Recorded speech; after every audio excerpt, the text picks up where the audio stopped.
povolení rád žádal. Paní tajemnice, máte tam taky paní starostku. Dobrý den. Ano, pana starostu, tu teda starostu. Ano, 4 vteřina, to zase budou 2 hodiny. Jako vždycky, když se někde čeká. Ne? Tak hrajte, pan starostu do pínáka lhoty. Ona si měl dobrý oběd.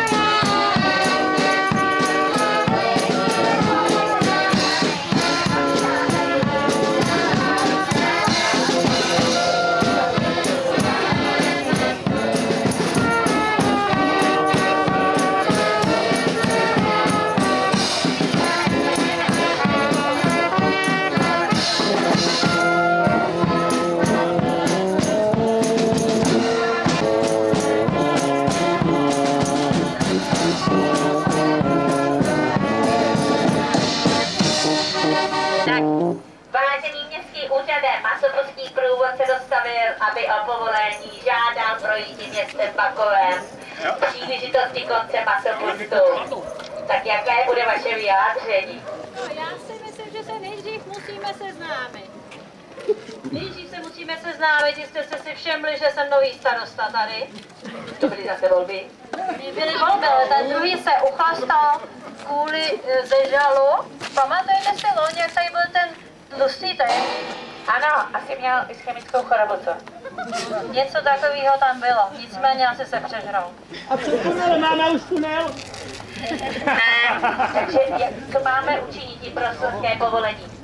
Hlavně, prosím vás, nejdřív pozdravte moji novou krásnou stepilou tajemnici.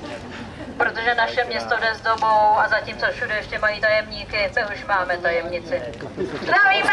Vybod! Ať je nazdar! Křičíme! Jenom jestli bude to za chvilku nebude vaše milenka, víte, jak to tak všude vejva. Proč myslíte, že držím štíhlou linii? Takže půjdeme na ty vaše sliby? Ano. A budete slibovat sami, nebo vám mám přečítat? Radši přečítejte, my nevíme co. To se musí dodat. My nevíme sami. Lid sám neví, jemu se musí dát z hůry, že? Tak než přijde ta moje slavná tajemnice, řekněte mi, jestli jste byli celý rok hodní. Byli jste děti hodný. Byli prej nejhodnější. Byli. A co ty dospělí?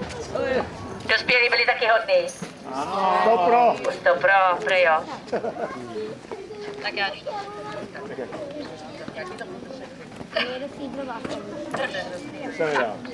Ctihodné masky, maškary a maškarády bakovští. Srdečné poděkování přijměte z úst starostových, že o veselí a zábavu se staráte v časech nových. Všem hostům a přihlížejícím, kteří ráčili přispěchati, musím své pozdravení také zdvořile připojiti. Bych mohl požadované povolení k průvodu maškarnímu dáti, musíte mi slib řádného masopustního chování zdáti. Za prvé, budete, milé maškary, jen bezpečné zlomyslnosti konati. Sazemi mazati a do sněhu házeti, prosím vás, když tak jenom ten sníh z bílků, pokud máte, ale to se nám to úplně nepovedlo s tím počasím. A toto a něco málo navíc je z dnešního dne povoleno prováděti. Za druhé, slíbíte, že to budete takto činiti? Ano!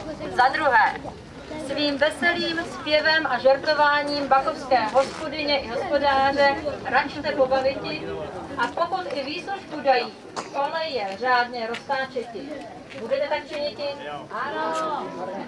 Za třetí, vinčujte všem bez spolek, zdravý, bohatý i plodný rok v každém stavení, ať se daří všem stejně tak dobře, jako při masopustním slavení. Zbývá se zeptat, zda návrh starostů přijímáte. Přijímáme? Ano. No, žádný nadšení z toho neplyne teda. Tak ještě jedno. Ano! A žádných námitek nemáte? No! Vidím, že návrh starostů přijímáte a vybrané chování a konání masopustí znáte. Oznamuji celému průvodu masek a maškarád, že povolení k opustce městem udělují rád.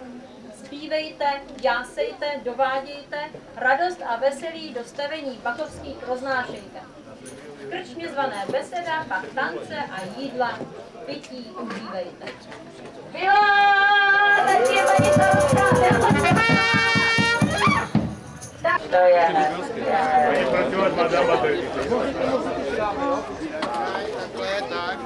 Stejně to máš prázdný.